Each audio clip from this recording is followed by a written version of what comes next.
Perfecto, muchas gracias. Bueno, pues antes que nada quiero agradecerles a todas y a todos su presencia en este Congreso de Prevención y Control de Enfermedades Crónicas. Es un privilegio para mí poder participar eh, en este taller analizando un poco más acerca del Protocolo Nacional de Tratamiento para Hipertensión Arterial. Entonces, sin más preámbulos, pues vamos a dar inicio. Bueno, quiero iniciar mi intervención recordando con ustedes la magnitud de las enfermedades no transmisibles pues en nuestro país y en el mundo. Las enfermedades no transmisibles siguen siendo la principal causa de mortalidad a nivel global. De hecho, en la región de las Américas, donde se encuentra nuestro país, son responsables de 9.2 millones de muertes en el último registro que fue para el 2021. De ellas, 6 millones de esta mortalidad es a causa perdón, de esas 9.2 millones de muertes, 6 millones son a causa de enfermedades no transmisibles que suman un 65% de la totalidad de las muertes. Sin embargo, más allá de la problemática tan importante que es la mortalidad, eh, uno de los puntos muy específicos en los que siempre tenemos que recalcar de la problemática de esta mortalidad es que esta mortalidad se da en un contexto de muerte prematura, es decir, el 38% de las muertes por enfermedades no transmisibles, o sea, el 38% de los 6 millones, que son 2.3 millones, se dan en personas de menos de 70 años. ¿Y esto qué connotación tiene? La connotación de que es una mortalidad en personas que todavía son tanto laboral como económicamente activas. Si analizamos en la pantalla, vemos del lado derecho cómo se encuentran distribuidas las mortalidades por cada una de las enfermedades no transmisibles más prevalentes, pues podemos determinar que las enfermedades cardiovasculares siguen siendo la primera causa, con un 34.5% que correspondieron a más de 2 millones de estas muertes, seguidas del cáncer, las enfermedades respiratorias y la diabetes. Además, hay algunas otras enfermedades no transmisibles que también resultan de importancia. Sin embargo, podemos ver entonces que una de cada 4 muertes por enfermedades no transmisibles, pues prácticamente se refiere a enfermedades cardiovasculares. Y analizamos la mortalidad por enfermedades cardiovasculares, podemos ver que a nivel mundial la cardiopatía isquémica es el principal factor de mortalidad cardiovascular. Aquí ustedes están viendo en la pantalla, según la Organización Mundial de la Salud, las principales causas de defunción en el mundo. Para 2000 y 2019, pues sigue siendo la cardiopatía isquémica en general la primera causa seguida de accidente cerebrovascular. Sin embargo, si vemos un poco más allá entre las principales causas de defunción en países de ingresos medianos bajos como el nuestro, pues vemos que se repite la misma historia, ¿no? Cardiopatía isquémica y accidente cerebrovascular. Y si vemos las principales causas de defunción en países de ingresos altos, pues vemos el común denominador que sigue siendo la cardiopatía isquémica. ¿Cuál es el origen de la cardiopatía isquémica? Uno de los principales factores de riesgo independientes es la hipertensión arterial.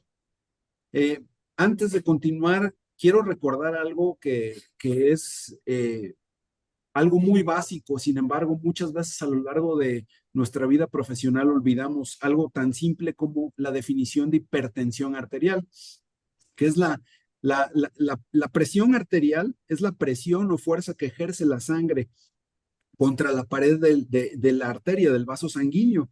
Y gracias a esta presión arterial, la sangre puede circular a través de los vasos sanguíneos, haciendo el transporte de oxígeno y nutrientes a toda la economía, a todo el cuerpo.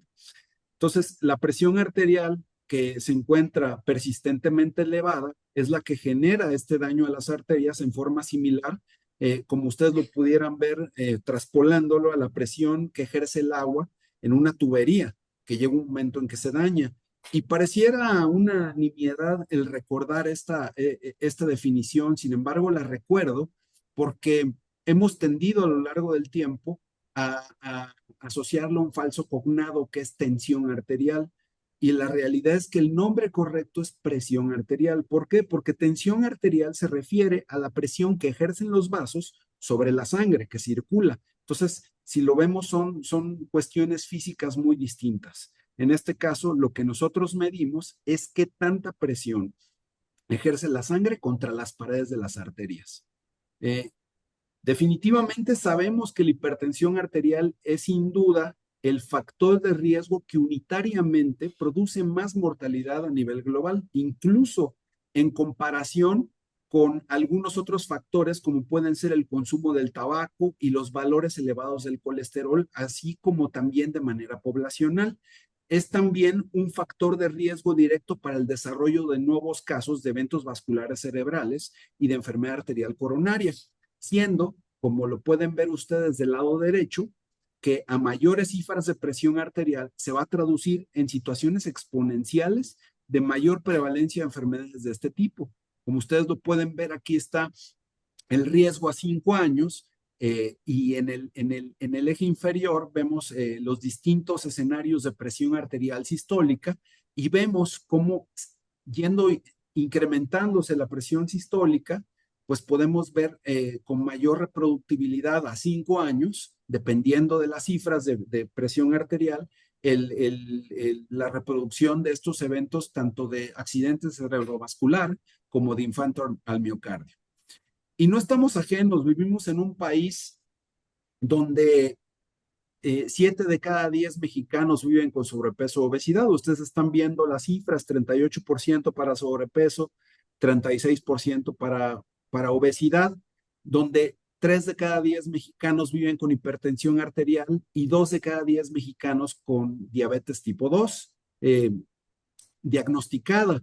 Sin embargo, una de las problemáticas no es solo esta alta prevalencia que tenemos que genera este gran problema de mortalidad, sino que adicionalmente seguimos teniendo muy buenos pacientes que vive con estas condiciones y no está diagnosticado. Y esto va muy de la mano con la regla de las mitades de las enfermedades no transmisibles, que dice que de la prevalencia que tenemos en conocimiento hay una prevalencia en espejo que se encuentra subyacente, que no se encuentra diagnosticada y que se va a diagnosticar cuando ya haya un desenlace mayor, que puede ser un infarto al miocardio, un accidente cerebrovascular.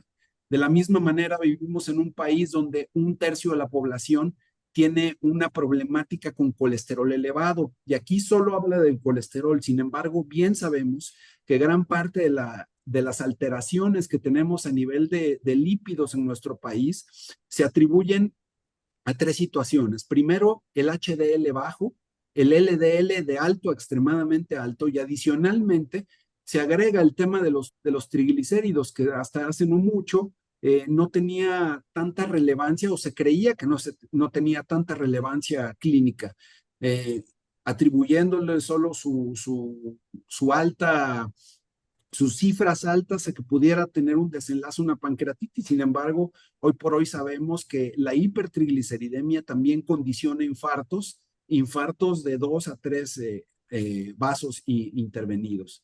Sin embargo, la realidad es que a pesar de tener todo este cúmulo de afectaciones cardiometabólicas en nuestro país, pues el registro de la enfermedad cardiovascular como tal no es el completo. Aquí ustedes están viendo que en 2022 la ENSANUD identificó una prevalencia de 4.9% de enfermedad cardiovascular, incluyendo infarto, angina o insuficiencia.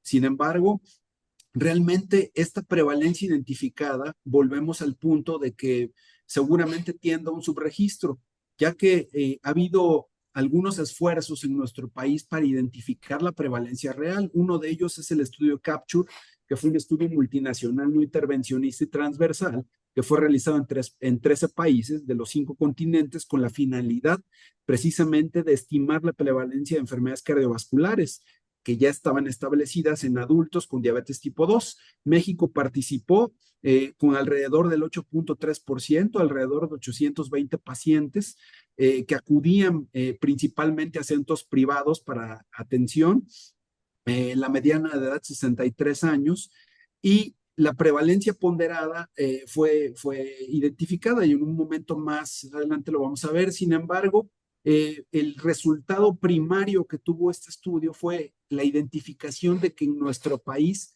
casi 4 de cada 10 personas con diabetes tipo 2 que eran atendidos en estos centros privados vivían con una consideración de enfermedad cardiovascular aterosclerótica. Y en esta diapositiva podemos ver que en esta población de Capture en México, la prevalencia ponderada de enfermedad cardiovascular fue de 36.9, como lo están viendo en pantalla, y la prevalencia ponderada de enfermedad cardiovascular aterosclerótica fue de 29.5%. Además, se identificó la prevalencia de cardiopatía coronaria con un 23.1, la prevalencia de insuficiencia cardíaca hasta un 8.4%, y la prevalencia de enfermedad arterial periférica 5% de los estudiados, y enfermedad vascular cerebral 3.9%. Aquí también se determinó la prevalencia de estas afectaciones que variaba en función del entorno clínico en que se atendían los pacientes, en atención primaria frente a centros especializados de enfermedades cardiovasculares. Y ustedes pueden ver en las barras el entorno de atención primaria en una barra gris intermedia, y el entorno de atención especializada en una barra de gris más, más clara. Sin embargo, vemos que las medidas son consistentes y que prácticamente en el primer nivel de atención, pues se engloba mucha de esta atención de estos pacientes, porque orgánicamente es el sitio donde los pacientes pasan más tiempo de su vida clínica asistencial, tanto en nuestro país como en el resto del mundo. Desafortunadamente, México tiene una tasa de mortalidad 3 veces más alta que en promedio de los países de la OCDE. De hecho, seguimos ocupando el primer lugar en mortalidad por enfermedades del corazón en todos los países que integran la OCDE. Y aquí hay que recalcar el incremento de un 22% de la mortalidad en poco menos de 20 años. Entonces, definitivamente esto hace mucha consistencia con la tasa de mortalidad por enfermedades isquémicas del corazón que se ha registrado a lo largo de los últimos años. Y aquí podemos apuntar que si bien para el 2020 y 2021 hubo un crecimiento exponencial que fue atribuido también al tema de la problemática de la pandemia por COVID-19, vemos que en los siguientes años se ha ido estabilizando a la tendencia natural que había mostrado en los años previos a la pandemia y que ha sido muy consistente en el incremento. Pero ¿por qué se da toda esta problemática? Principalmente porque estas enfermedades cardiometabólicas tienen asociaciones con algunas comorbilidades. Aquí en esta diapositiva yo les muestro, para el caso de las personas que viven con hipertensión arterial, que 3 de cada 10 personas viviendo con hipertensión arterial tienen como coexistencia de comorbilidad la diabetes. Para el caso de hipertensión con dislipidemia, 8 de 10 personas, como ustedes lo pueden ver, 3 de cada 10 con hipercolesterolemia y 5 de cada 10 con hipertrigliceridemia, como lo mencionaba hace un rato. Y prácticamente la totalidad de las personas que viven con obesidad o sobrepeso están relacionadas con hipertensión arterial. De igual manera, si lo analizamos desde el punto de vista de la dislipidemia, se relaciona la dislipidemia con diabetes hasta un 36%, con hipertensión arterial 98%, entonces las cifras de este lado no estaban tan erróneas, la insuficiencia cardíaca hasta un 21% y la enfermedad renal crónica hasta un 24%. Entonces, todas estas coyunturas de comorbilidades pues nos generan una reducción sustancialmente importante en la esperanza de vida, y que se va incrementando según la morbilidad de los pacientes multimórbidos en muchas de las ocasiones, que el término es controversial por el tema del estigma. Se han hecho muchos intentos de agrupar estos clústeres de patrones epidemiológicos del llamado síndrome metabólico, que consideramos que en poco tiempo va a estar en desuso, ya que más bien ya hay asociaciones duales, triples y múltiples de estas condiciones de salud. Sin embargo, ustedes pueden ver que los principales 4 clústeres más registrados en nuestro país tienen que ver con el tema de obesidad, con dislipidemia, con hipertensión arterial en sus diversas connotaciones. Sin embargo, pues todo esto apunta a los factores de riesgo, ¿no? Y en ese sentido, los factores de riesgo, pues más del 90% de los infartos del miocardio se explican por factores de riesgo clásico. Aquí pueden ver que todos los caminos nos llevan a la enfermedad cardiovascular aterosclerótica. En amarillo estamos viendo factores de riesgo que no podemos modificar, como los antecedentes heredofamiliares, eh, la edad, el género, la etnia.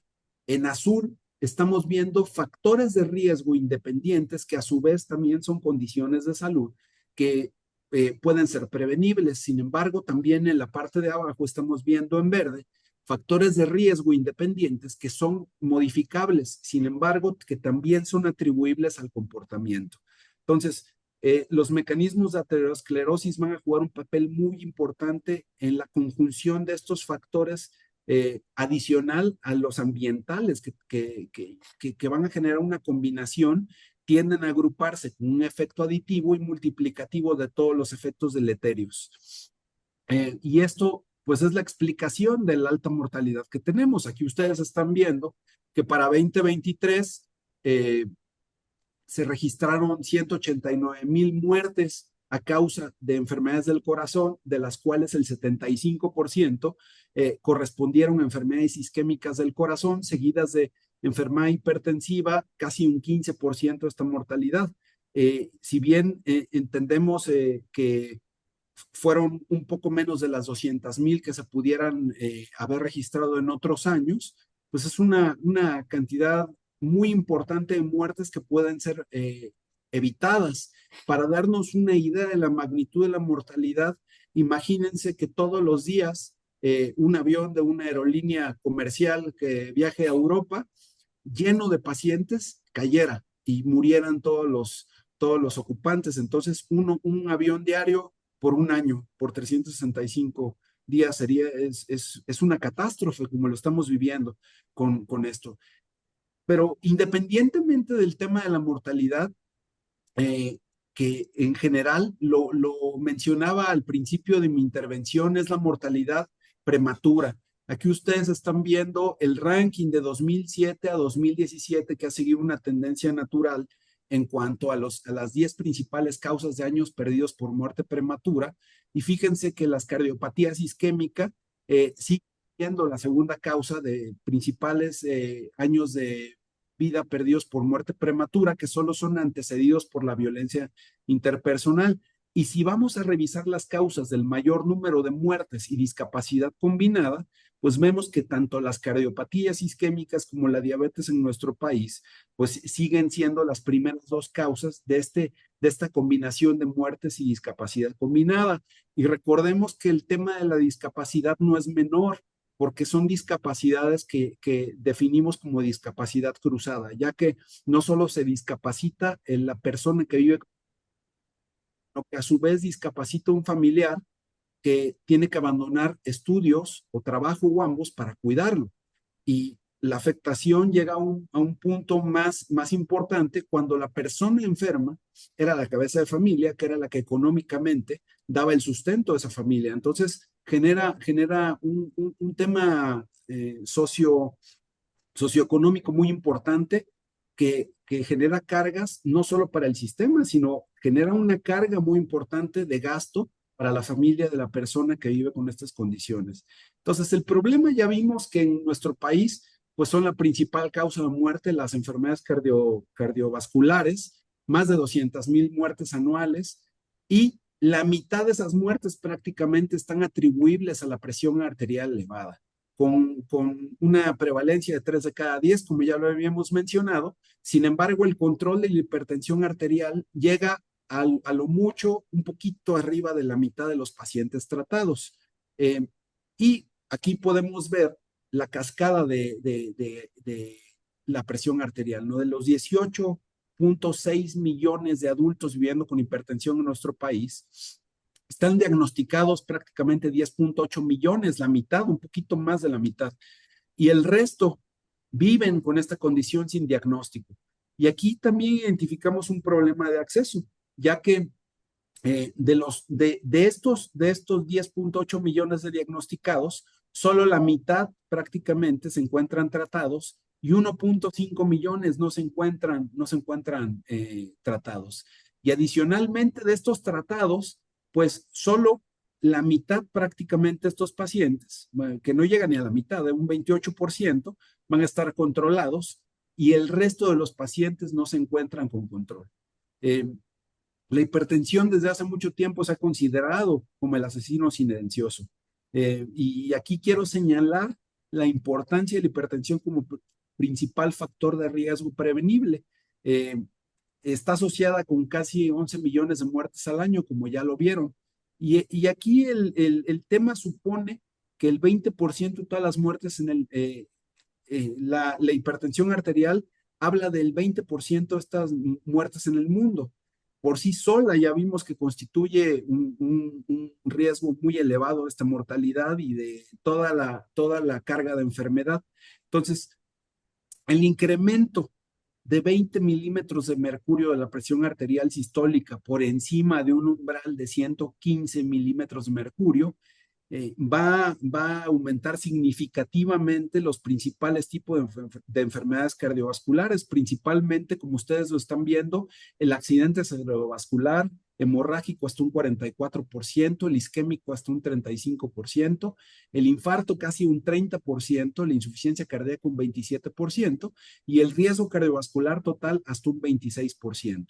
Entonces, ese consideremos que la hipertensión arterial en nuestro país sigue siendo el principal factor de riesgo modificable para todas las causas de muerte, tanto las cardiovasculares, la enfermedad renal crónica e incluso la demencia. Recordemos que está altamente relacionado con la demencia de tipo vascular. Y pues tenemos una gran problemática en cuanto a las brechas. ¿Dónde se encuentran estas brechas? Principalmente las brechas de acceso. 1 de cada 2 personas con enfermedad cardiorrenometabólica desconoce su condición, como ya lo tratamos al principio.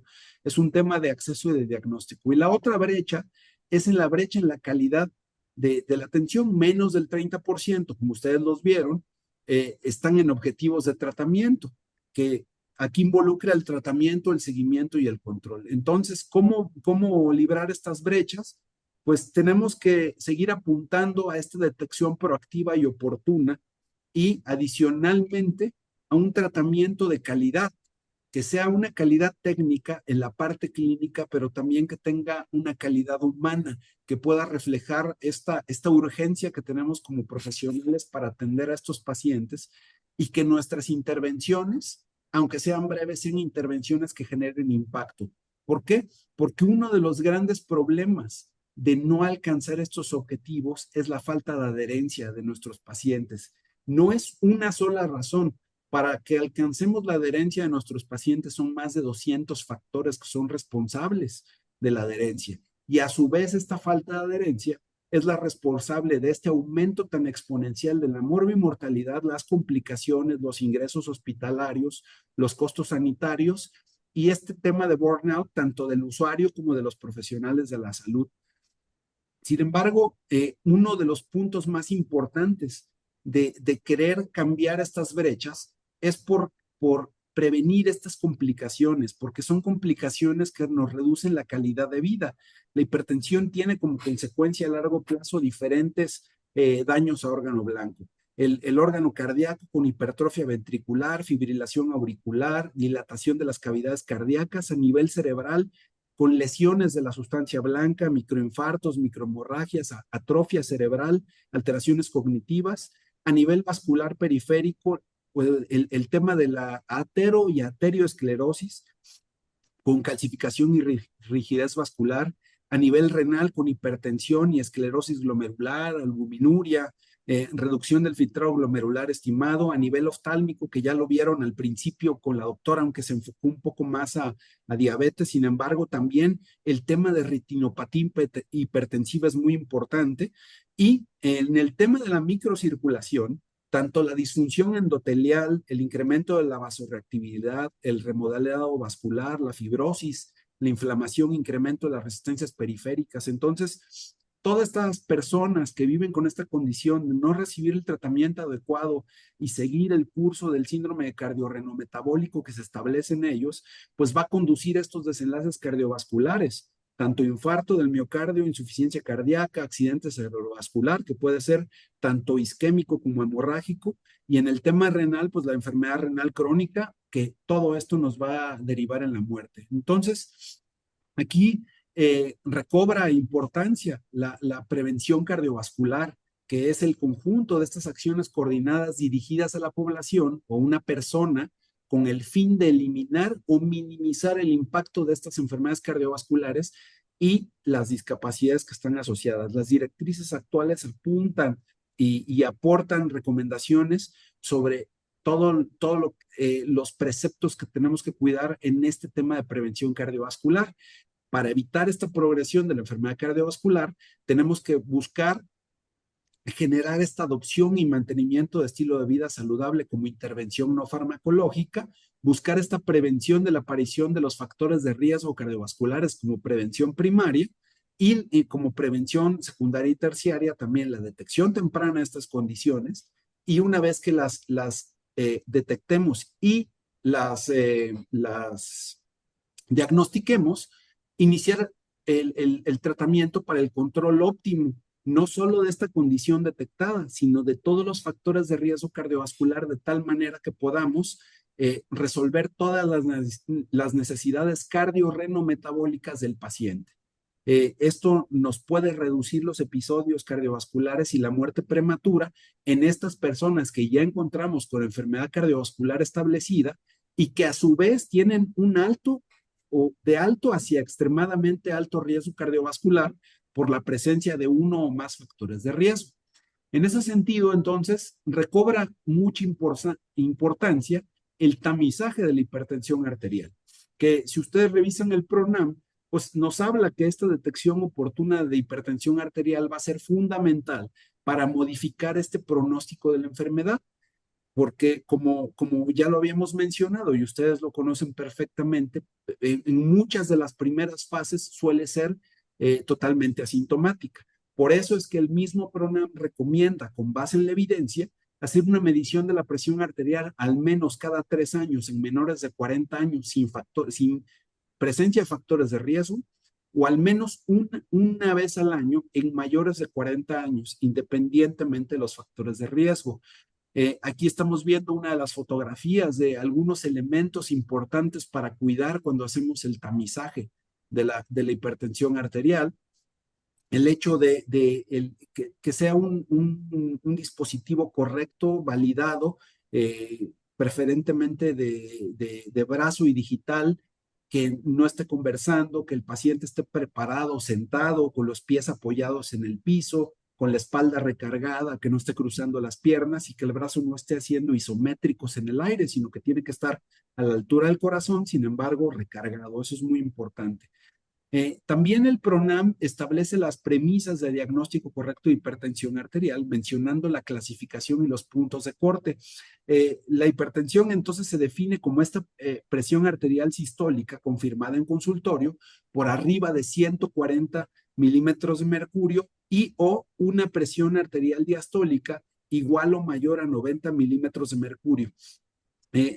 Es muy recomendable que la confirmación de las mediciones sea fuera del consultorio, que puede ser con un monitoreo, ya sea domiciliario o en algunos casos es necesario hacer un monitoreo ambulatorio continuo de la presión arterial, el llamado MAPA, o al menos hacer repeticiones subsecuentes en las visitas posteriores. Aquí yo les dejo la tabla de clasificación y los puntos de corte en diversos. Sin embargo, para definición de hipertensión arterial, todas las cifras que estén igual o mayor a 140, igual o mayor a 90, se considera como hipertensión arterial, haciendo esta bitácora para hacer la confirmación diagnóstica.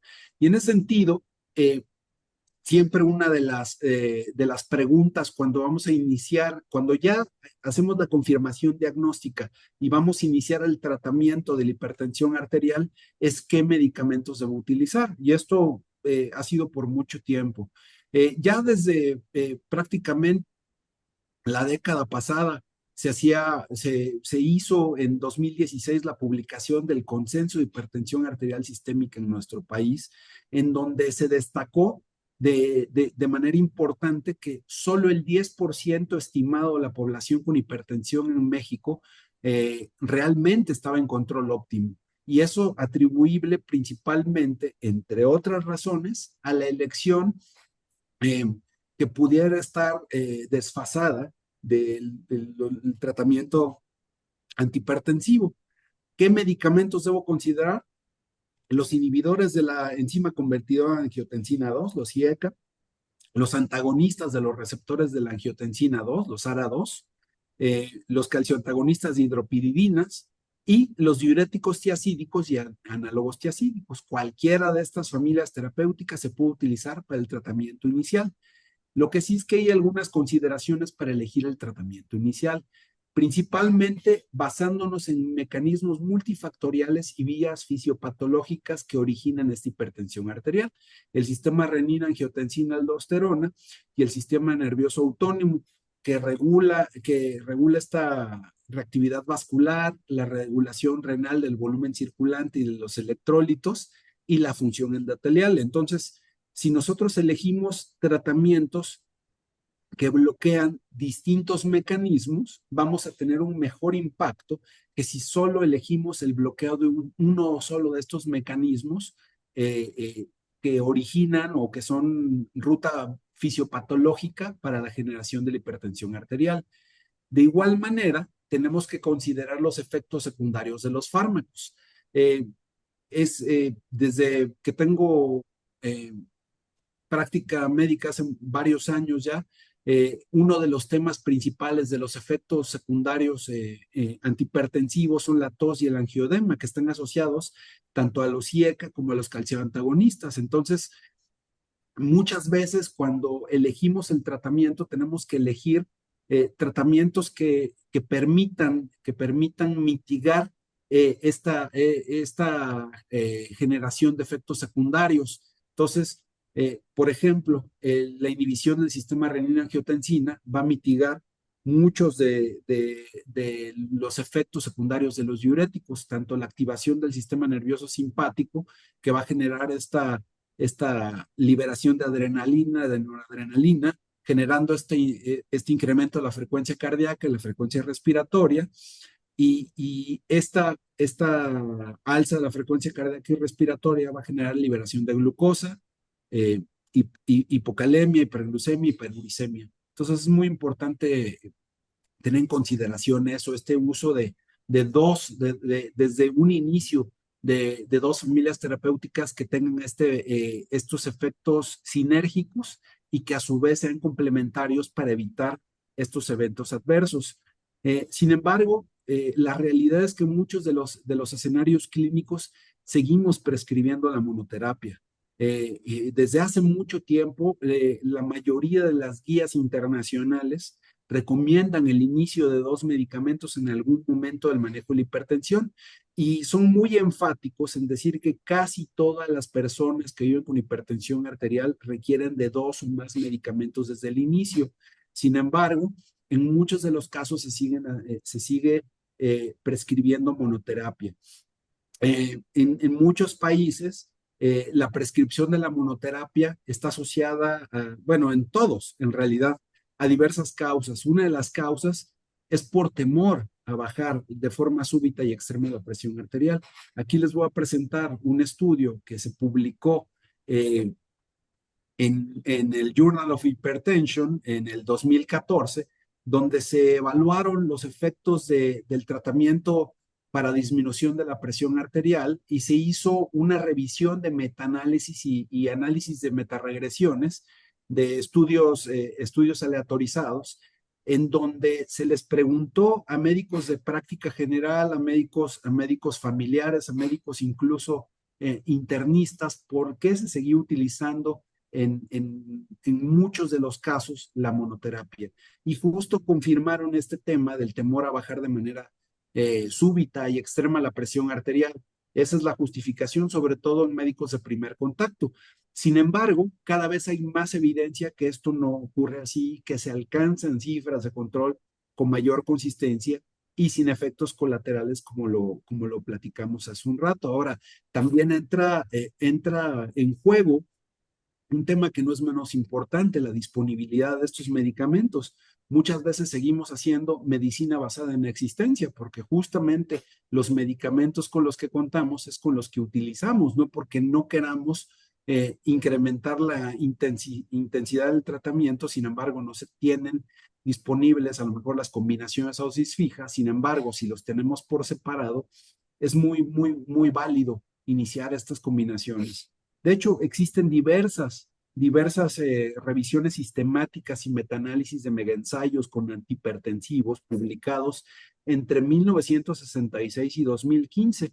Aquí ustedes están viendo un conglomerado de estos estudios que influyeron en los umbrales de la presión arterial en los que se deben utilizar medicamentos antihipertensivos. Los primeros grandes estudios realizados en los años 70 fueron los estudios de veteranos, donde por primera vez se abordó y se estableció el riesgo de la hipertensión arterial. Posteriormente dieron paso a los grupos de expertos norteamericanos, los JNC, que fueron modificando los umbrales diagnósticos y metas desde la presión arterial.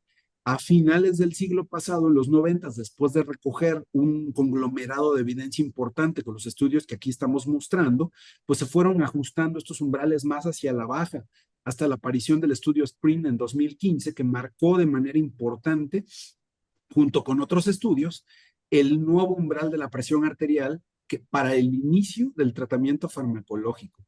Y hablando del estudio SPRINT, pues aquí les presento un resumen. Este fue un estudio de intervención sobre la presión arterial sistólica que evaluó si el objetivo terapéutico de llevar la presión arterial sistólica por debajo de 120 milímetros de mercurio podía reducir los eventos cardiovasculares comparados con el objetivo de menos de 140 milímetros de mercurio. Se incluyeron a 9,361 pacientes mayores de 50 años con una presión arterial sistólica promedio entre 130 y 180 milímetros de mercurio, todos con alto riesgo cardiovascular, sin diabetes o sin enfermedad vascular cerebral, y fueron aleatorizados uno a uno en una estrategia, ya sea de tratamiento intensivo, en donde ahí el punto de corte de objetivo fue de menos de 120 milímetros de mercurio versus el tratamiento estándar con un punto de corte por debajo de 140 milímetros de mercurio.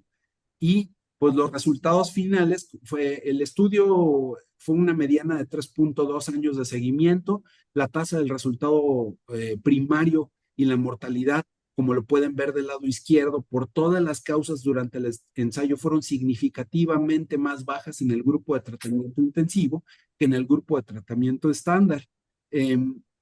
La mortalidad por todas las causas, 1,6% por año, frente a 1,4% por año, dependiendo de los tratamientos antihipertensivos. Entonces, lo anterior expuesto confirmaría la afirmación de que más bajo mejor. Y aquí podemos ver lo que les comentaba. Entre los pacientes que tenían un mayor riesgo cardiovascular, una presión arterial sistólica por debajo de 120 milímetros de mercurio, resultó en tasas mucho más bajas de enfermedad cardiovascular y una menor mortalidad por todas las causas en comparación con el grupo de tratamiento conservador menor de 140 milímetros de mercurio durante la recepción de la terapia asignada, tanto durante el momento de la autorización como después del estudio clínico. Entonces, esto nos traduce que es muy importante la intensidad del tratamiento desde el principio. Entonces, para las consideraciones del plan de tratamiento antihipertensivo, tenemos que considerar la táctica buscando alcanzar las metas de presión arterial deseables con un control adicional de los factores de riesgo que encontremos e identifiquemos en nuestro paciente. Una estrategia que esté basada en la evidencia con protocolos estandarizados, en este caso la implementación del PRONAM con un protocolo ya estandarizado a nivel nacional y con la medición correcta de la presión arterial.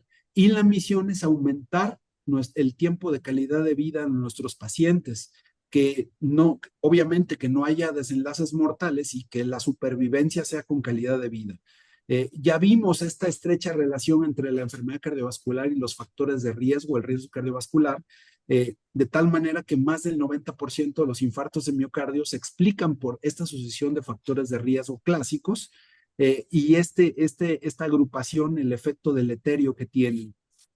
Entonces, por ello, también es muy importante que a la vez de que los identifiquemos temprano, una vez que identificamos estos individuos, hagamos la estratificación del riesgo cardiovascular. ¿En quién tengo que hacer la estratificación del riesgo cardiovascular con una calculadora? En individuos en los que desconocemos su riesgo de presentar eventos cardiovasculares. ¿En quiénes? Quienes no tienen cardiopatía coronaria aparentemente, quienes no tienen enfermedad arterial oclusiva o enfermedad cerebrovascular y en quienes no tienen diagnóstico de diabetes o enfermedad renal crónica. Ahí sí es muy importante estratificarlos, porque si ellos ya tienen antecedentes de eventos cardiovasculares anteriores, coronariopatía coronaria, enfermedad cerebrovascular, enfermedad arterial oclusiva, diabetes, enfermedad renal crónica, estos pacientes ya son considerados de alto riesgo. ¿Qué tenemos que considerar para esta estratificación del riesgo cardiovascular? Las cifras de presión arterial son muy importantes. La presencia de daño a órganos blancos, que recordemos que pueden ser los ojos, los riñones, el corazón, los vasos sanguíneos, el cerebro, algunos factores de riesgo asociados como diabetes o enfermedad renal, como ya lo había mencionado, y utilizar las calculadoras publicadas. Se considera como riesgo alto más de 2 factores de riesgo asociados, como pueden ser sobrepeso, obesidad, dislipidemia o tabaquismo, diabetes tipo 2 y el daño órgano blanco, que tiene múltiples manifestaciones que un momento más les voy a mostrar. Aquí ustedes están viendo también herramientas de estratificación que son fundamentales para tomar decisiones terapéuticas y que deben de considerarse estos elementos, tanto como les mencionaba, el eje de las cifras de presión arterial, la presencia de los factores de riesgo, enfermedades comórbidas y el resultado que nos arrojen las calculadoras de riesgo. De hecho, el PRONAM sugiere la utilización de la calculadora de Hertz o corazones, que es justamente una calculadora muy pragmática que no necesita tantos datos y que nos permite conocer el riesgo a 10 años de los pacientes. Ya hace rato les mencionaba el tema de los indicadores de daño órgano blanco. Esta tabla está disponible en el PRONAM, en el documento extenso. Sin embargo, la quise incluir para no olvidar mencionar estos temas. El tema de la rigidez arterial, eh, cuando existe cardiomegalia en nuestros pacientes documentada por una tele de tórax, el crecimiento ventricular izquierdo, cuando se le puede generar al paciente un ecocardiograma y podemos tener este índice de Sokolov-Lyon para conocer de qué tamaño están las cavidades. De igual manera, si el paciente tiene ya algunos otros marcadores como microalbuminuria o elevación de la relación albúmina-creatinina, pues esto nos genera información sobre cómo se encuentra su depuración y si ya empieza a tener disminución de la tasa de filtrado o si ya tiene una enfermedad renal establecida. En algunas otras consideraciones, como el índice tobillo-brazo por debajo de 0.9, la presencia de retinopatía, enfermedad cerebrovascular, cardiovascular o enfermedad arterial periférica. Entonces, la puntuación de este riesgo de enfermedad cardiovascular es útil para determinar algunas situaciones, el riesgo cardiovascular personalizado de cada individuo, qué objetivos de tratamiento vamos a hacer en este paciente, aunque tenemos un protocolo de atención que es el PRONAM, todos los objetivos de tratamiento tienden a ser personalizados según las necesidades del paciente. Si hay necesidad de utilizar medicamentos adicionales para optimizar ese riesgo cardiovascular o para tratar enfermedades comórbidas que estén conocidas, adicionales a la hipertensión arterial. Eh, la frecuencia del seguimiento que le vamos a dar, porque en pacientes de muy alto riesgo tendremos la necesidad de verlos con mayor frecuencia que los pacientes que no tienen alto riesgo. Y identificar la necesidad de referir a los pacientes a las distintas especialidades como cardiología, nefrología, oftalmología, etcétera, lo que sea necesario. ¿Y qué valor tiene la intervención de estos pacientes con alto riesgo cardiovascular? Pues si hacemos una intervención de la reductora del riesgo cardiovascular por cada una de estas intervenciones, como pudiera ser que deje de fumar, la reducción de LDL, reducción de la presión arterial o el uso de antiplaquetarios, pudiéramos reducir entre un 15 o optimizar más bien entre un 15 y un 30% a 5 años del riesgo. Sin embargo, si hacemos una combinación de estas intervenciones, podemos optimizar hasta la mitad de ese riesgo a 5 años de estos pacientes.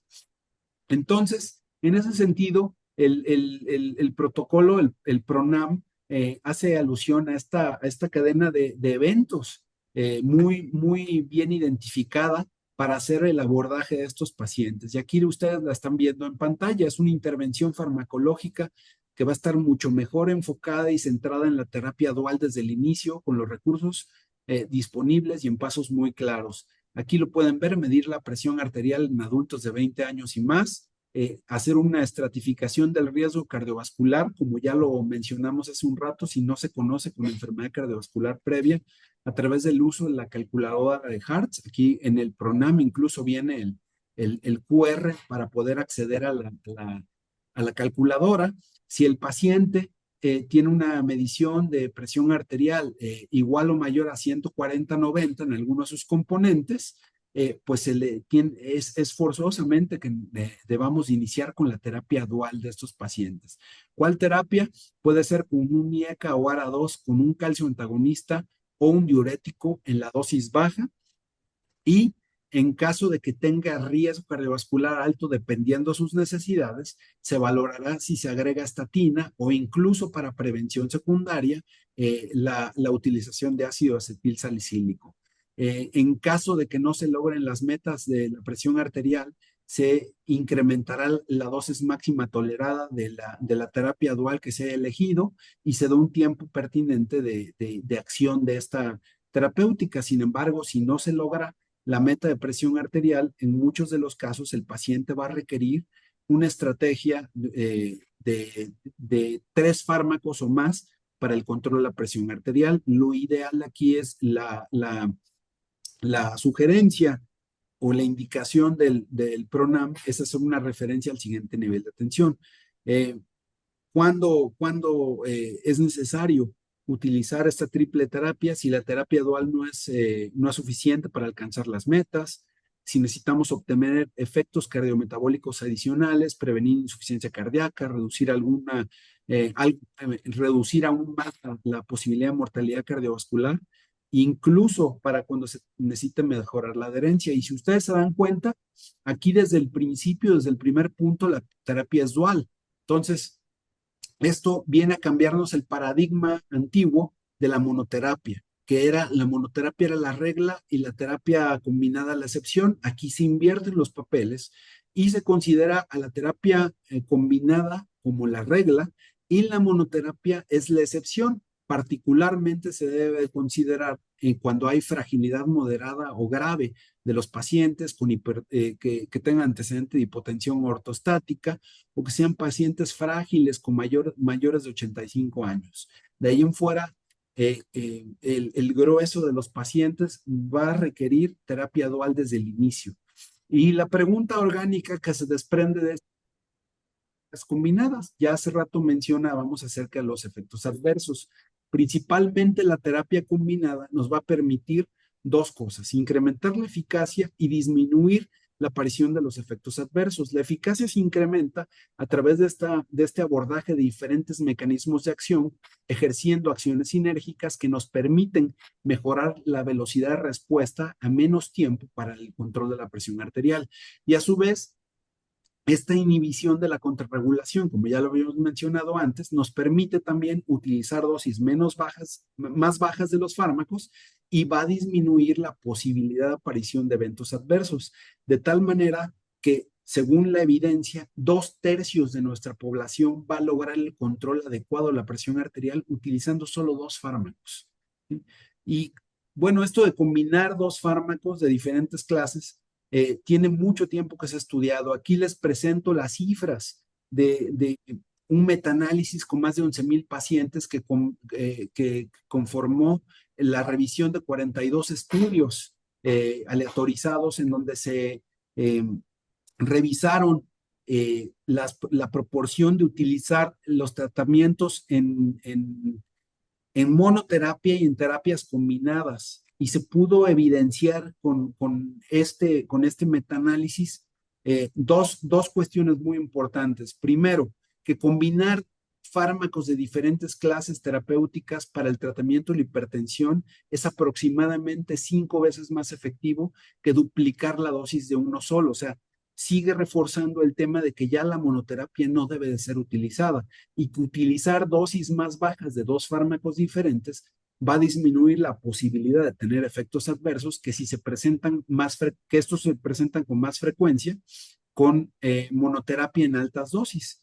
Y a la par de este estudio, de este metaanálisis, ha habido muchos otros estudios publicados a favor de esta estrategia de tratamiento con combinaciones en un solo comprimido de 2 fármacos de primera línea que va a conducir a una protección cardiovascular más efectiva y nos va a permitir la reducción del riesgo en el primer año de cardiopatía isquémica casi 40% y un 21% en cualquier tipo de evento cardiovascular y hasta un 56% de menos de eventos cardiovasculares durante el primer año de seguimiento de estos pacientes, con un muy buen intervalo de confianza, eh, y que eso se reproduce en la gran mayoría de los pacientes, independientemente de su etnia o de otros factores de riesgo. Entonces, como les decía aquí un punto muy importante es el tema de las combinaciones a dosis fija, que según los diversos documentos eh, a nivel global, incluyendo nuestro protocolo nacional, el PRONAM, pues son los que buscan la migración de nuestros pacientes de la monoterapia, sobre todo en pacientes que no están tratados, los nuevos pacientes que vamos a tratar. Siempre me preguntan, entonces, los que ya estoy tratando y están controlados, ¿los tengo que cambiar a terapia dual o combinación fija? No. Esos pacientes, si ya están tratados, sea con lo que sea que estén tratados y están controlados, continuamos con ello a menos de que haya un descontrol posterior.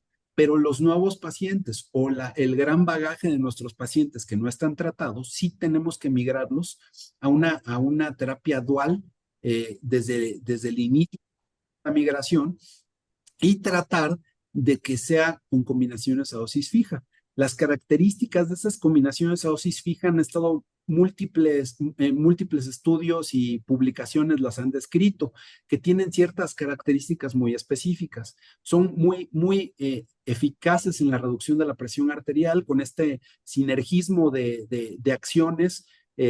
Tienen mucha evidencia que lo respalda y que permiten también a través de este sinergismo mitigar estos efectos secundarios con un potencial de mayor disponibilidad y asequibilidad para los pacientes.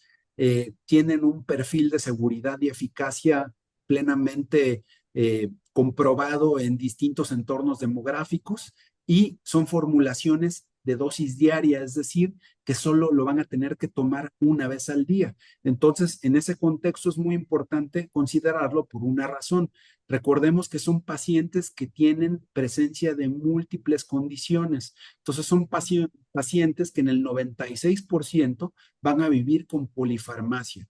Es decir, que van a tener que desayunar entre 8 y 16 tabletas. Entonces, si podemos reducir el número de unidades de tabletas que van a tomar el día, no solo vamos a apuntar a esta eficacia aditiva, la reducción sinérgica y la mitigación de eventos adversos, sino que adicionalmente vamos a estar sumando positivamente para favorecer la adherencia y la persistencia terapéutica en estos pacientes.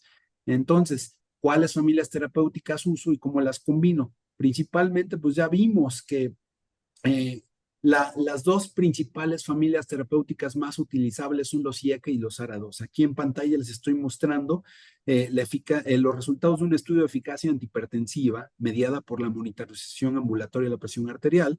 Son datos de 19 ensayos y poco más de 1,400 pacientes que evaluaron la reducción ambulatoria de la presión arterial con las distintas familias terapéuticas. Y ustedes pueden ver que tanto para la presión sistólica como para la presión diastólica, tanto los IECA como los ARA2 como terapia de inicio son las más eficaces para hacer una reducción de las cifras en ambos casos.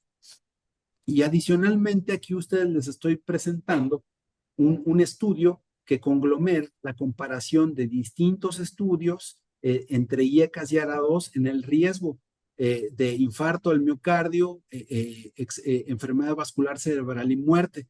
Aquí los resultados en el árbol de un metaanálisis en donde se puede notar que estas dos familias terapéuticas han demostrado claramente la reducción de la frecuencia tanto de muerte, infarto del miocardio, accidente cerebrovascular, revascularización, paro cardíaco, insuficiencia cardíaca y complicaciones relacionadas con la enfermedad cardiovascular y la diabetes. Sobre todo en un amplio espectro de pacientes con riesgo. Aquí están viendo, son 49, poco más de 49,000, casi 50,000 pacientes. Y no hubo una diferencia entre grupos, entre IECA y ARA2 en cuanto a la reproductibilidad de infartos. Y lo mismo pasó en este grupo de pacientes cuando la variable indirecta de valoración fue para mortalidad cardiovascular. No hubo diferencia entre los grupos. Es decir, que en ambos casos son de muy buena utilidad.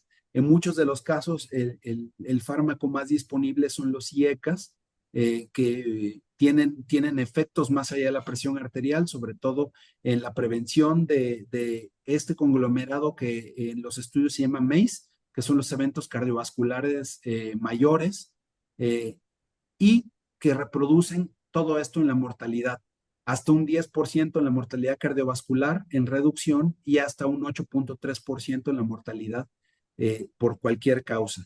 De hecho, hay múltiples estudios de la reducción del riesgo relativo versus placebo, justamente de la utilización de estos fármacos, tanto los IECA como ARA2, y para enfermedad coronaria favorece sobre todo a los ARA2. Sin embargo, estos estudios fue no significativo para los IECA. Sin embargo, tanto enfermedad vascular cerebral como falla cardíaca, en ambos casos tienen una implicación, ¿no? Entonces aquí la modulación de la bradicinina en el endotelio parece ser uno de los principales objetivos de la inhibición de la ECA. Históricamente, el primer efecto descrito de un inhibidor de la IECA fue el aumento de la actividad de la bradicinina, uno de los sustratos de la ECA. Sin embargo, en los años posteriores, los modelos moleculares que describían este mecanismo de acción de los IECA en la disminución de la presión arterial y el riesgo cardiovascular, se han centrado ahora principalmente en el sistema renina-angiotensina. De cualquier manera, en los últimos 20 años se ha puesto en manifiesto la importancia de la bradicinina en la regulación tanto de la vasodilatación, la natriuresis, el estrés oxidativo, la inflamación y la apoptosis. Entonces, aquí podemos ver que en particular la modulación de la bradicinina en el endotelio parece ser uno de los principales objetivos de la inhibición de la ECA. Estos son conceptos mecanicistas nuevos, emergentes, que pueden conducir a un mayor desarrollo de estrategias que potencien la señalización de la bradicinina. Otro de los fármacos dentro de esta familia terapéutica de los IECA que tiene actualmente una evidencia muy favorable es el perindopril, ya que tiene 3 mecanismos de acción sinérgicos.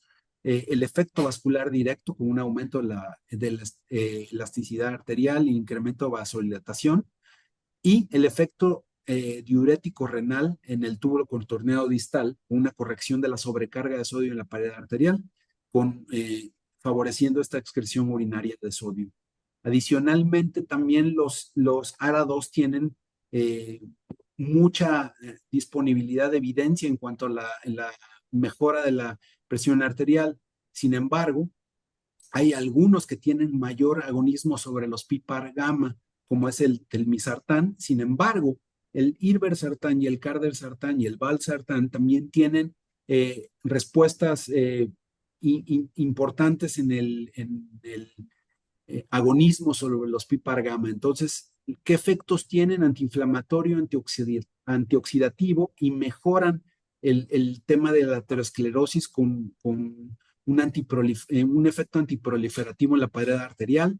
También impactan de alguna manera contribuyendo a la reducción de los triglicéridos, aumenta la sensibilidad a la insulina y mejoran el manejo del síndrome metabólico, buscando tanto la seguridad renal como la prevención de progresión a la diabetes tipo 2. Entonces, el uso generalizado de ARA2 también puede proporcionar más beneficios y menos desenlaces de esta naturaleza. Entonces, estas dos familias terapéuticas no afectan la frecuencia cardíaca ni tienen otros efectos en la contractibilidad, en las reducciones comparables de la presión arterial. Solo los IEC, según muchos estudios, aunque la nueva evidencia apunta a que esta mejoría en los efectos coronarios de aterosclerosis y la aparición de trombosis coronaria está repartida en ambas familias terapéuticas de inicio. Entonces, por ello es que estos son las dos familias terapéuticas que debemos de seleccionar para iniciar la terapia base, pero ¿con qué los combinamos? Principalmente, ya habíamos mencionado el tema de los calcioantagonistas dihidropiridínicos. Aquí ustedes están viendo los efectos que ha mostrado el amlodipino sobre eh, la enfermedad cardiovascular y la enfermedad vascular cerebral en ensayos comparativos con otros fármacos antihipertensivos, apuntando este ensayo a que, bueno, este conglomerado de estudios, a que el amlodipino ha demostrado una reducción del riesgo de enfermedad vascular cerebral en hasta un 16% de las personas tratadas, independientemente de la adición de otros factores de riesgo, simplemente por el efecto sinérgico del control de la presión arterial, además de que existe evidencia robusta que además de la seguridad y la potencia que tiene como antihipertensivo por su efecto vasodilatador directo, puede influir favorablemente en las lesiones ateromatosas.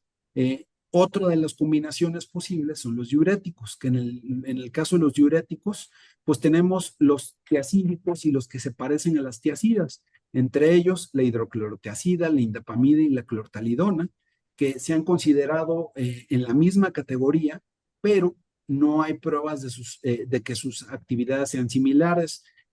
Muchos apuntan sobre todo a los de nueva generación para generar una menor cantidad de efectos adversos. Sin embargo, por efecto de clase sabemos que si son asociados, vamos a tener una baja posibilidad de que haya efectos adversos. Aquí les dejo el resumen de la tabla de antihipertensivos a dosis fija que el PRONAM está sugiriendo dependiendo de la consideración de las necesidades de nuestros pacientes. Recordemos que dependiendo de estas consideraciones de los pacientes es lo que vamos a elegir para el tratamiento. En muchas de las ocasiones, bueno, de entrada ya vimos que la monoterapia se tiene que relegar para casos excepcionales y que tenemos que hacer el inicio del tratamiento con la terapia dual de estos pacientes. Pero entonces la pregunta es, ¿cómo lo comenzamos? ¿O cómo voy a elegir uno u otro? En pacientes con obesidad o con perfil dismetabólico es preferible elegir una combinación de IECA o ARA2 con un calcioantagonista hidropiridínico, por ejemplo, amlodipino o nifedipino de liberación prolongada. El nifedipino de 10 miligramos no es recomendable utilizarlo. Sin embargo, en los pacientes que no haya obesidad ni problemas metabólicos o existe una evidencia de retención hídrica, es preferible de entrada utilizar la terapia dual con IECA-2 como un diurético de acción prolongada, preferentemente tiacídico o tiacida light como es la clortalidona o la indapamida. Sí, esto sí, la función renal está conservada.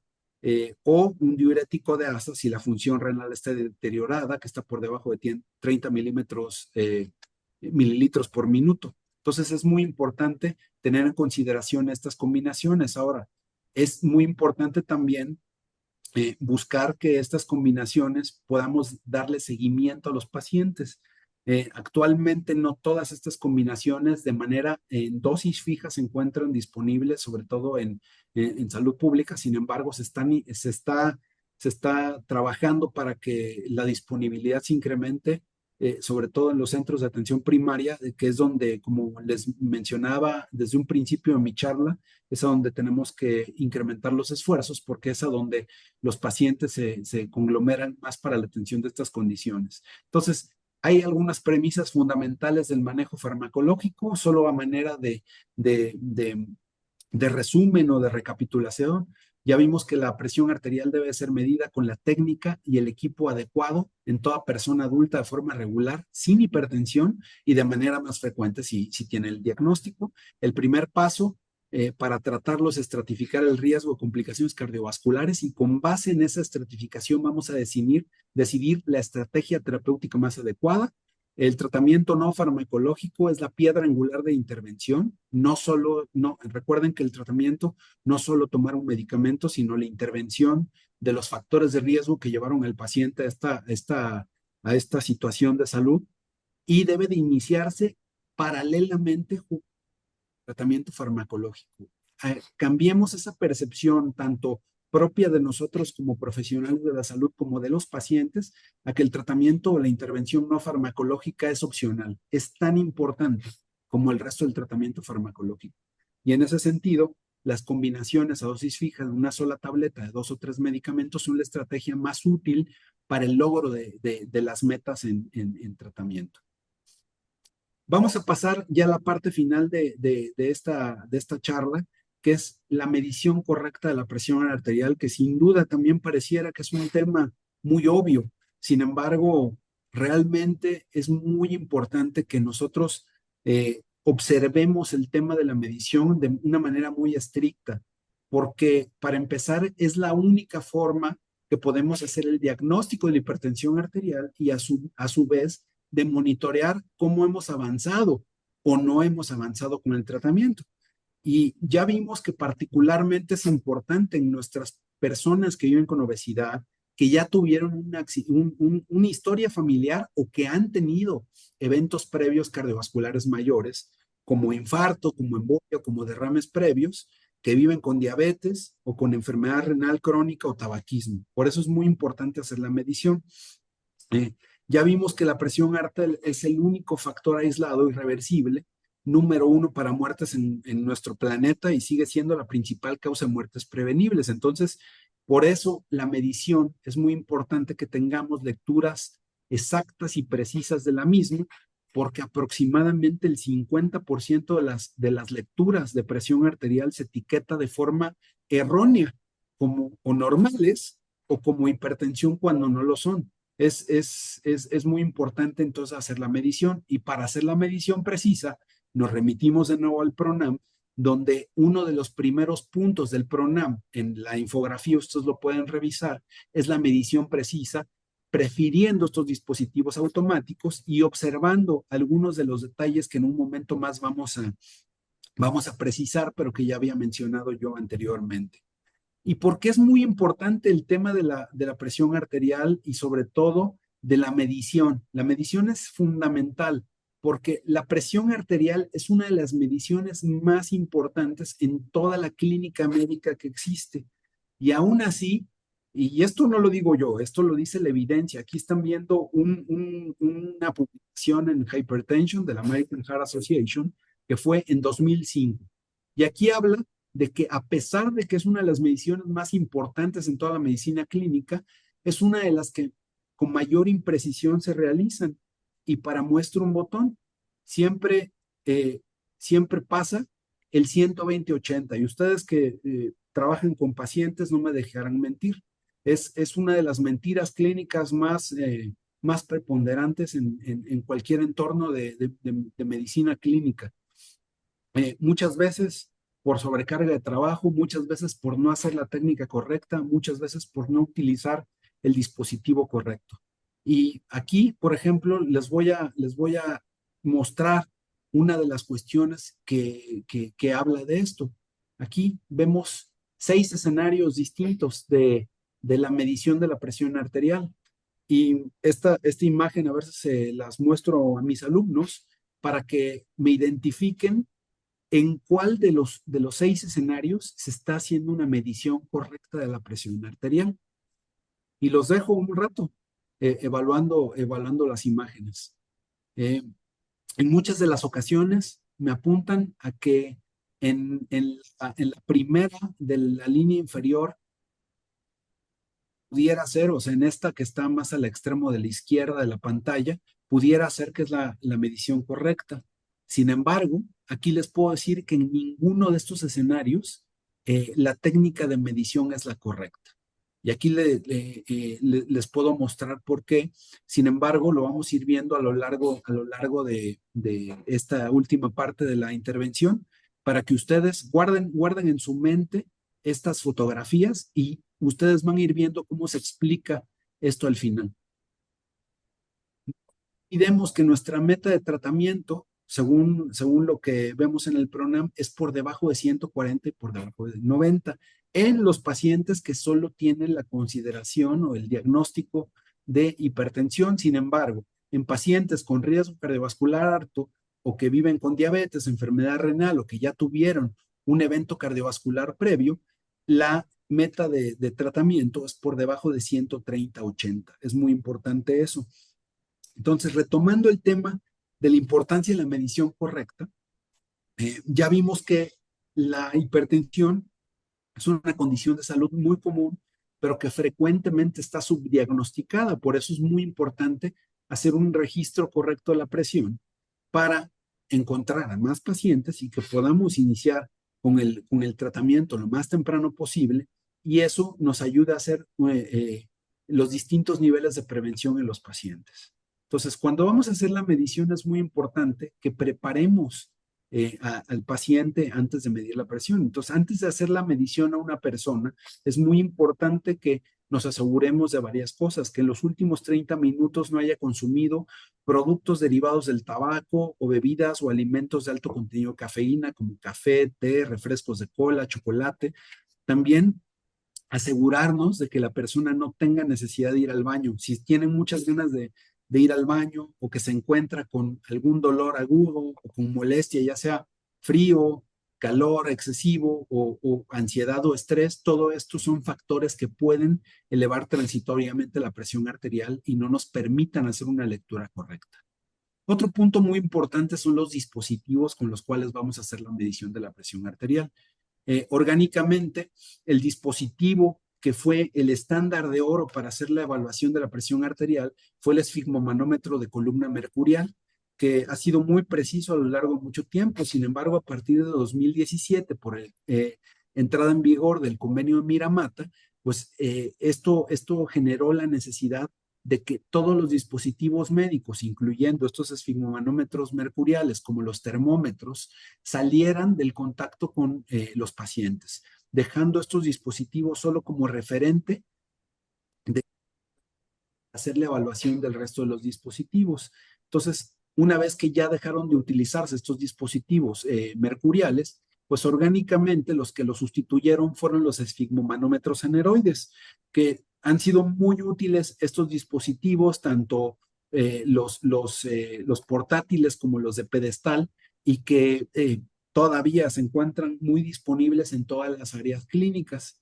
Y posteriormente a la disponibilidad de estos dispositivos, hubo la disponibilidad de estos dispositivos digitales para la medición de la presión arterial. Algunos semiautomáticos, los más nuevos automáticos, y emergentemente también han resultado algunos dispositivos que son para la medición automática, sin embargo, que son en muñeca, cuáles son los menos recomendables actualmente, ya que todavía la tecnología utilizada no tiene la misma sensibilidad para el registro de las cifras de presión arterial en el brazo en la muñeca.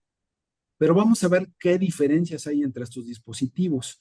El dispositivo manual, el esfigmomanómetro aneroide, insisto, ha sido un dispositivo muy útil que sustituyó a los mercuriales. Sin embargo, requiere una capacitación muy específica para hacerlo. Y pareciera mentira, pero incluso médicos especialistas no saben tomar la presión con la técnica correcta, y eso lo hemos visto cuando hemos implementado los cursos de medición de la presión arterial, porque requiere, es usuario dependiente, siempre les digo, entonces requiere una coordinación entre las manos, los ojos y los oídos para hacer una medición correcta.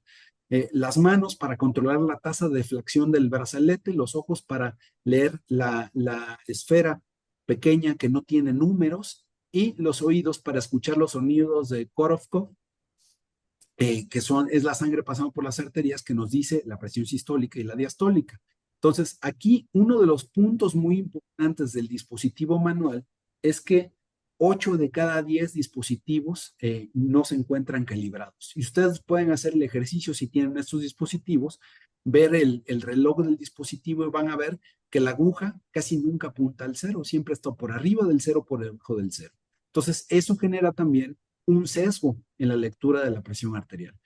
Los dispositivos digitales son dispositivos que se inflan de manera automática a una velocidad correcta, sostenida, con base en la normatividad. Muestra en la pantalla los números cerrados. Aquí no va a ser usuario dependiente, porque con los otros dispositivos a lo mejor pudiéramos hacer un ejercicio que un grupo de personas, a 5 personas, distintas personas, le hiciéramos la lectura correcta con el mismo dispositivo, y cada uno vamos a tener lecturas diferentes por el hecho de que es dependiente de la persona, es mucho más aforado y estimado. Entonces, con los dispositivos digitales, esta variabilidad tiende a disminuir porque no requiere esta habilidad de manos, ojos y oídos para hacer la lectura. Es una lectura muy precisa que se registra, y preferentemente la utilización de estos dispositivos tiene que ser validados, es decir, que sea un dispositivo que no solo tenga evidencia de seguridad en la medición precisa, que se haya que base en un estudio epidemiológico de medición con un grupo de pacientes para hacer la validación de esta medición de la presión arterial.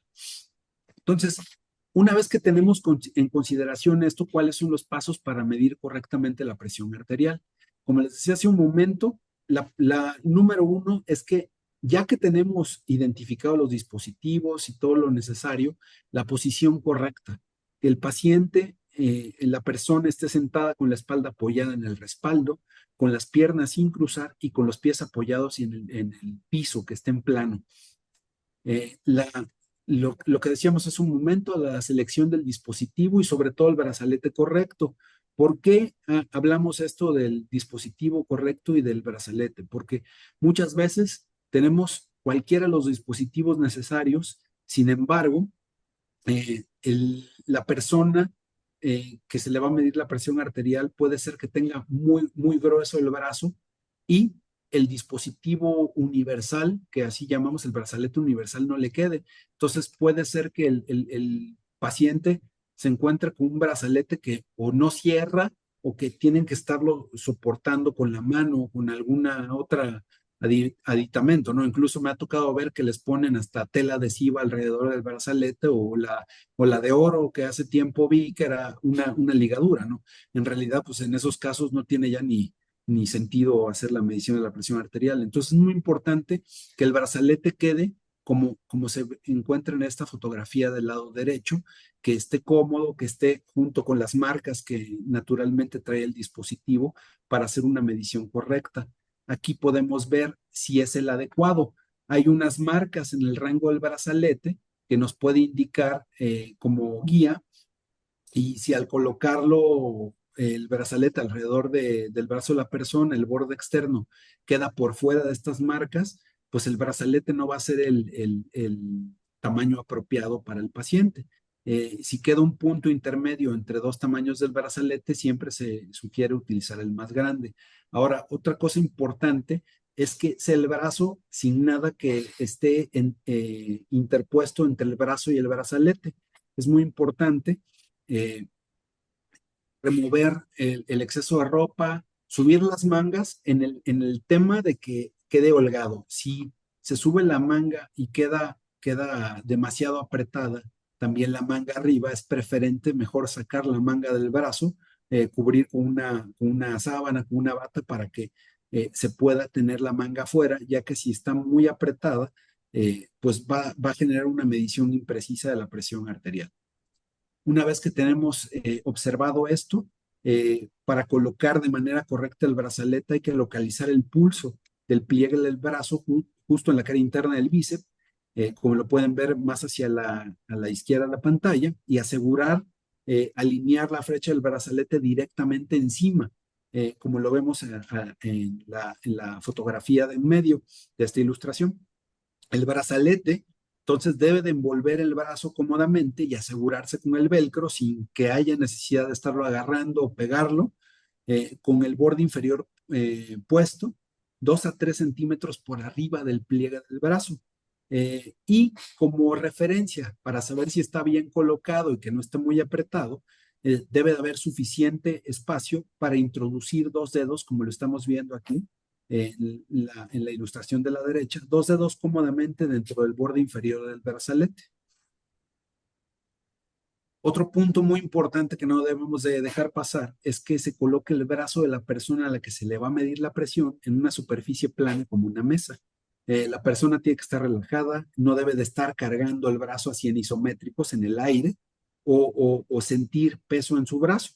El pliegue del codo debe estar alineado por la parte inferior del corazón o ápice, como lo ven aquí en la ilustración de la parte más a la derecha, con el brazalete centrado para alinearse con el centro del corazón, como lo ven ahí en la figura. Y si el brazo queda por debajo, puede ser útil utilizar un rodete, una almohadita, para asegurarse que el brazo esté al nivel del corazón. Una vez que ya tenemos listo al paciente, permitamos que se descanse completamente entre 2 a 5 minutos antes y durante la medición de la presión arterial para evitar que exista este error de registro. Y es muy, muy importante que le pidamos al paciente que evite hablar, utilizar el teléfono, incluso estar leyendo el teléfono o cualquier cosa que lo distraiga, porque incluso eso puede producir una medición falsamente elevada de la presión arterial o que nos dé una medición mucho más arriba de lo que tiene de presión arterial. Entonces, ya cuando está listo para iniciar la medición de la presión arterial de la persona, si el dispositivo es automático, pues solo encendemos el dispositivo, oprimimos el botón y esperamos a que aparezca la lectura de la presión arterial. Si el dispositivo que empleamos es semiautomático, tenemos que hacer el inflado rápidamente del brazo con la perilla, asegurando inflar hasta el nivel de que ya no se sienta el pulso en la arteria radial, como lo pueden ver en la ilustración del lado derecho. Y esta arteria radial pues, es la rama de la arteria humeral, y entonces ahí, ya que no sentimos el pulso, dejamos de inflar el brazalete. No debe de haber ninguna conversación de ningún tipo durante la medición, y sobre todo se debe registrar esta lectura. Si la primera vez que medimos la presión del paciente, tenemos que hacer una medición en ambos brazos para cuando menos, y elegir siempre el brazo con la presión más alta sostenida, que es en el brazo donde se va a hacer la medición de manera subsecuente para hacer el promedio de las tres mediciones de la presión arterial. Es muy importante que, que registremos la presión arterial una vez que hacemos la medición para que no se nos vaya a borrar, no se nos olvide y tengamos los datos muy importantes. Porque es muy importante hacer todos estos pasos y sobre todo cuidar la técnica en cuanto a estos detalles que veíamos en la imagen de no conversar, del brazo, porque todas estas cuestiones tienen esta repercusión en la medición de la presión arterial. El conversar o escuchar de forma activa puede incrementar hasta 10 milímetros de mercurio en nuestra lectura. el no apoyar el brazo, otros 10 milímetros de mercurio, el colocar el brazalete sobre la ropa, aumenta entre 5 hasta 50 milímetros de mercurio, utilizar el tamaño del brazalete inadecuado, igual hasta 10 milímetros de mercurio, no apoyar hasta 6 milímetros de mercurio, no apoyar los pies, perdón, el que estén cruzadas entre 2 y 8 milímetros de mercurio, tener la vejiga llena hasta 10 milímetros de mercurio y no apoyar la espalda hasta 6 milímetros de mercurio. Entonces, como podemos ver, cualquiera de estas situaciones que no controlemos nos va a alterar el resultado final de la lectura de la presión arterial y esto nos va a su vez generar o que hagamos un subdiagnóstico o un sobrediagnóstico. A lo mejor tenemos cifras mucho más elevadas que lo que la realidad del paciente en ese momento. Recordemos que si hacemos una medición correcta de la presión arterial, nos va a permitir tener una cifra correcta y nos va a dar una importancia en la reducción porque vamos a enfocar los resultados, los objetivos para hacer la reducción que a su vez nos va a permitir unas reducciones del riesgo cardiovascular muy importantes. Por cada 10 milímetros de mercurio que reduzcamos de la presión arterial, nos puede conducir a reducciones del riesgo de una manera importante, hasta 20% los eventos cardiovasculares, hasta un 17% la enfermedad coronaria, hasta un 27% la enfermedad vascular cerebral, hasta un 28% la insuficiencia cardíaca y hasta un 13% de la mortalidad por cualquier causa. Una de las preguntas que siempre me hacen es cómo generamos o cómo sabemos qué dispositivos tienen validación. Existen organismos certificadores de la precisión que tienen registros de dispositivos médicos validados. Aquí les dejo los datos de un organismo que es independiente a nivel global y que tiene un registro de los dispositivos por marca, por modelo y a su vez tiene identificados si están validados o no, y si están validados tienen el registro de los estudios de validación correspondientes, son estudios epidemiológicos de intervención en pacientes. Entonces ustedes ahí pueden entrar a esta página y poder revisar si el dispositivo con el que ustedes cuentan tiene validación y cómo fueron los estudios de validación para saber que son dispositivos precisos para la medición de la presión arterial. Por otro punto muy importante de la presión arterial es que no es necesario ni seguro que la bajemos rápido. Y esto lo apunto porque en muchas de las ocasiones, sobre todo cuando estamos en áreas de atención primaria o en áreas de urgencias, tenemos atención de distintos pacientes que vienen con la presión arterial entre 180 y 110, sin evidencia de daño agudo a órgano blanco, que anteriormente era conocida como urgencia hipertensiva. Y aquí el tratamiento hay que recordar que hay que reducir la presión arterial de manera controlada. Tenemos 24, 48 horas para reducirla. Y aquí lo que tenemos que hacer es ajustar el tratamiento oral si es que lo tiene y si no lo tiene, iniciar el tratamiento oral. No es necesario que bajemos de una manera abrupta la presión arterial, ni tampoco hacer una referencia inmediata a segundo o tercer nivel de atención. Sin embargo, sí es muy importante que hagamos una intervención del tratamiento farmacológico. Ahora, si en máximo un plazo de 48 horas no se mejora la presión, entonces sí tendremos que referirlo para buscar otro mecanismo subyacente en el cual está generando que la presión se suba. Ahora, en pacientes con presión arterial por arriba de 180 y 110, ya tienen un tema que anteriormente se conocía como emergencia hipertensiva, que ya muestra daño a órgano blanco, ya sea cerebro, corazón, riñón, retina, que evidentemente va a poner en riesgo la vida del paciente. Aquí el tratamiento, su objetivo es reducir un 25% de la presión arterial en 1 o 2 horas, evitando también reducciones muy abruptas que causen hipoperfusión. Sin embargo, aquí este paciente no es para atenderlo en consultorio. Aquí es un paciente que va a meritar una referencia inmediata a un segundo o un tercer nivel de atención, porque esta reducción de la presión controlada en 1 o 2 horas tiene que ser con medicamentos endovenosos, no son con medicamentos ni orales, ni sublinguales, ni ninguna otra vía de administración. Y esto lo menciono porque todos estamos en áreas clínicas y sigue persistiendo una creencia de utilizar fármacos vía sublingual para hacer la atención de estas emergencias hipertensivas. Aquí lo vemos. Creencia, los pacientes que recibieron nifedipina sublingual para emergencias hipertensivas han tenido buenas respuestas terapéuticas.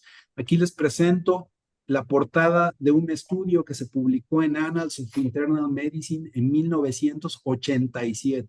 O sea, ya tiene bastante que se evidenció sobre la isquemia o infarto del miocardio asociados a nifedipina sublingual en el tratamiento de urgencias hipertensivas.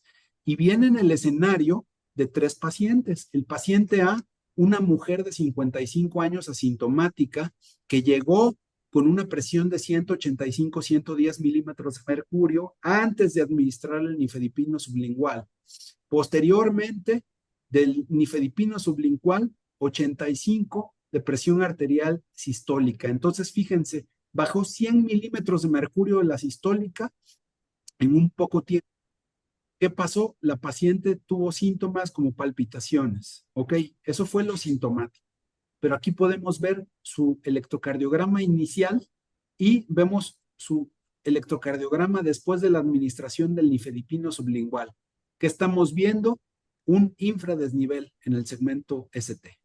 Ahora, paciente, la segunda paciente, mujer de 62 años con cefalea, 230 sobre 130. Si nos referimos a la definición, pues este paciente requería ser enviada a un segundo o tercer nivel para hacer el manejo endovenoso para reducir el 25% de esta presión arterial con medicamentos endovenosos. Se le da nifedipino sublingual y de 230 baja a 80 la presión sistólica. Esta paciente empieza a experimentar opresión torácica, palpitaciones, náuseas y vómitos, y volvemos a analizar su trazo de electrocardiograma, un electrocardiograma que aparentemente se encontraba dentro de la normalidad de la llegada. Sin embargo, posterior a la administración del fármaco sublingual, fíjense, este infradesnivel aquí en el segmento ST. Paciente, el tercero, hombre de 55 años asintomático, presión arterial de llegada a la sala de atención 180-120, se le da el medicamento sublingual y de 180 reduce a 85 la sistólica. Dolor torácico subesternal, diaforesis y palpitaciones. Y lo mismo, vemos un supradesnivel en su trazo electrocardiográfico posterior a la administración del fármaco. Entonces, ¿qué fue lo que pasó? Pues en estos pacientes tuvieron un efecto asociado a un medicamento que se utilizó de manera incorrecta, eh, en una administración incorrecta para tratar una situación que se debió de haber manejado de manera endovenosa. Aquí la disminución marcada y repentina de la presión arterial ocasionó redujo esta presión de perfusión coronaria y posiblemente provocó un secuestro coronario. Un secuestro coronario es un fenómeno en el cual una alteración de los patrones de circulación va a conllevar una reducción del flujo de sangre dirigida a la circulación coronaria del corazón y se produce cuando existe un estrechamiento de las arterias coronarias y al administrar un medicamento vasodilatador, las zonas que no sufrieron estrechamiento inicial van a lograr dilatarse en mayor proporción que las arterias afectadas. Entonces esto va a generar un robo, un secuestro de la sangre desde las partes estrechas del corazón y esta dilatación de los vasos sanguíneos en la circulación coronaria va a hacer que la sangre se desvíe de los vasos coronarios que suministran las zonas isquémicas, generando mayor isquemia. Entonces, genera esta isquemia coronaria por activación refleja del sistema nervioso simpático, que con un aumento de la contractibilidad miocárdica, o sea, un aumento de la carga miocárdica y de la frecuencia cardíaca. Entonces, ya hay posterior a la publicación de este estudio en el 96, una revisión reveló los efectos adversos graves como EBC, hipotensión grave, infarto y sufrimiento fetal y muerte, por lo que se debe de abandonar el uso de las cápsulas de nifedipino para emergencias hipertensivas y pseudoemergencias. Ya está plenamente establecido. Entonces, una vez que que recalcamos esto que es de suma importancia para todos los que nos dedicamos a ver pacientes y los que hacemos supervisiones incluso de intervenciones de pacientes. Es muy importante recordar algunos mensajes antes de terminar. Uno de ellos es que la atención de las principales enfermedades cardiometabólicas, ya vimos que están centrados en el riesgo cardiovascular en la toma de decisiones clínicas. Dejemos de pensar en solo atender hipertensión, dejemos de atender solo dislipidemia o solo diabetes, porque ya vimos que tienen una estrecha correlación clínica, que se suman los efectos deleterios. Entonces, veamos de entrada la necesidad inicial que pudiera ser la hipertensión por la alta prevalencia. Sin embargo, buscar las asociaciones de clústeres cardiorrenometabólicos para no solo tratar la condición base, sino el resto de las necesidades cardiometabólicas del paciente. Es muy importante que promovamos el uso de protocolos estandarizados y tratamientos. En este caso, nuestra vía clínica de atención es el Protocolo Nacional de Atención, el PRONAM, en donde ya nos recomienda la optimización de los medicamentos disponibles con perfiles de familias terapéuticas optimizados con base en la vida media más larga, terapia combinada desde el inicio, terapia dual, y la incorporaciones de estas combinaciones, específicamente en el PRONAM, combinaciones fijas duales para el tratamiento de la hipertensión arterial. Es muy importante que cambiemos el viejo paradigma de tratamiento de la monoterapia hacia una visión del tratamiento combinado dual desde el primer paso, como lo marca el PRONAM, y disponer de estas tabletas combinadas a dosis fija en el escenario en que estamos transitando. Es un escenario en el que estamos transitando porque no es un lujo, sino una necesidad de nuestros pacientes y de nosotros como profesionales de la salud que atendemos estas condiciones de salud. Entonces, el paradigma de la atención de hipertensión arterial que usábamos habitualmente de entre más bajo mejor, ha transitado hacia iniciar el tratamiento de manera integral de la hipertensión arterial y del resto de los factores de riesgo lo más tempranamente posible y de la forma más intensiva posible para que nuestra intervención sea mucho más efectiva en cuanto al control y a la disminución de la posibilidad de progresión a complicaciones y a su vez a la mortalidad cardiovascular. Esta es mi última diapositiva y les quiero agradecer mucho su atención.